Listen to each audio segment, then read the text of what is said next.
Timbertwig's birthday.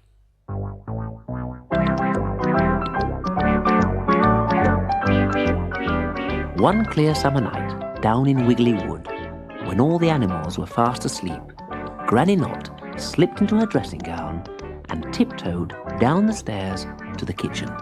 She lit a candle and began to write invitations to a very special party.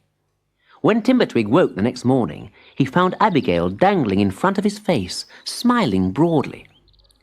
"Happy birthday," she announced, giving him a spider-sized kiss on the end of his nose. "Oh, thank you, Abigail," replied Timbertwig, looking in the mirror. "Do you think I look any bigger?" Abigail chuckled. "Just a little bit, perhaps. Look, I've made you a present. I hope you like it." "Why, thank you, Abigail," said Timbertwig as he opened the small parcel. "But what is it?" "It's a scarf," she said. "But it's so small." "Well, I had a bit of an accident," began Abigail.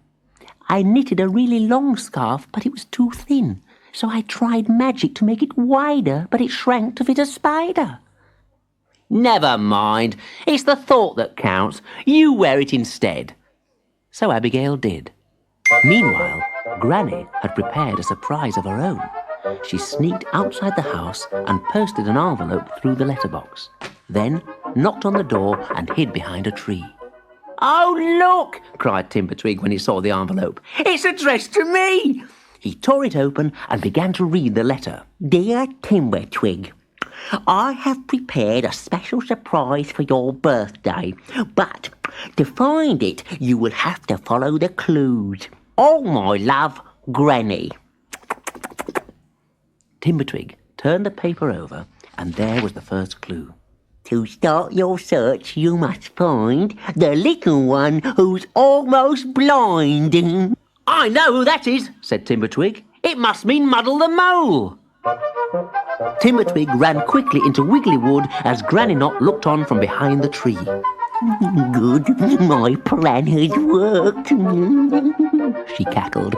"Now I could carry on in peace." Timbertwig and Abigail soon reached Muddle's house and knocked impatiently on the door. All right, what's the hurry?" called a voice from within the mound. "No need for all that knocking. I can hear you."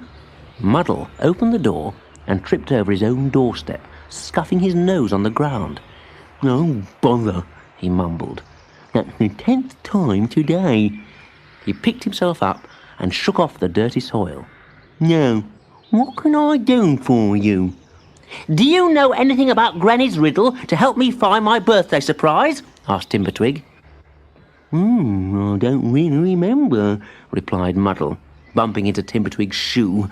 "Oh, now let me think." Old blind Muddle was so busy thinking that he stubbed his toe on a tree root and rolled down the hill into a large fern bush. "Oh, I remember now," said Muddle as Timbertwig lifted him out from the bush. "Listen carefully. If your surprise is to come true, before a stool you'll find a clue." And he stumbled back up to his home. Timbertwig was bewildered. "Oh, Abigail, what could it mean?" Abigail had been far too engrossed in her book of spells. "What could what mean?" she replied. "What comes before a stool?" he asked. "It depends upon the type of stool," said Abigail. "For all I know, you could mean a toadstool." "Of course, that's it!" cried Timbertwig. "A toad! It must mean Tippy Toad! Come on!"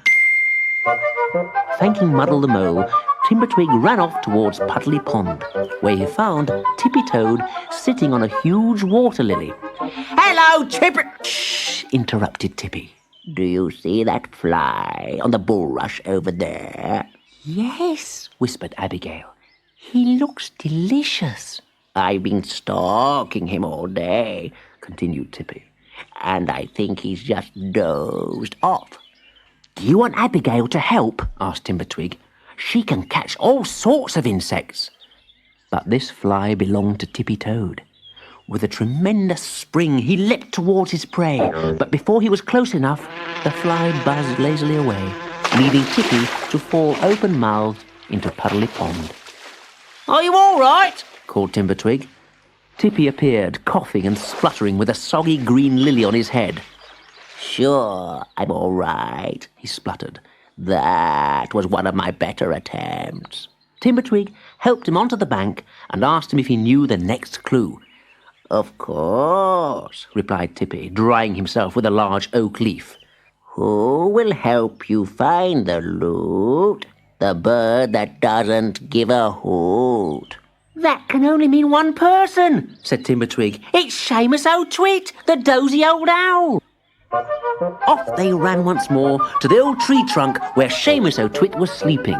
Hello, Seamus! Are you at home? Seamus appeared, still half asleep. Oh, hello, Twit-twoo, Timbertwig, hello, he hooted. Did you have a nice party? What party? Asked Timbertwig. Oh, Twit-twoo, Twit-me, what day is it? Said the silly owl. It's my birthday. Oh, dear Twit-me, said Seamus. Wait there, I've got something here for you from Granny Knot. Seamus O'Twit disappeared into his tree trunk and returned with a large envelope. Timbertwig quickly opened it to find an invitation to his own birthday party. Abigail, look, it's my surprise. Granny is giving me a birthday party. We must hurry home. Timbertwig rushed back to the treehouse and ran into the kitchen. Surprise, surprise, called all his friends. Timbertwig was delighted, for Granny had prepared a special tea, and everybody had been invited. There was Down in the Dumps Dennis, Tippy Toad, and Muddle the Mole. Mr. Misfit was playing merry music on his homemade trombophone as the Mushroom Man sang along. Granny lit the candles on top of the cake, which was so high that Timbertwig had to climb onto a stool to blow them out.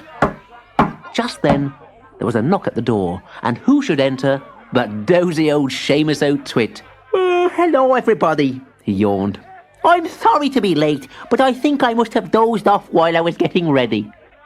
You're just in time for a piece of my birthday cake, laughed Timbertwig. Seamus sat down next to Granny Knot as they all sang Happy Birthday. Even Abigail was allowed to invite her friends for their own little celebration, and everyone agreed that it was the best surprise party ever held in Wiggly Wood.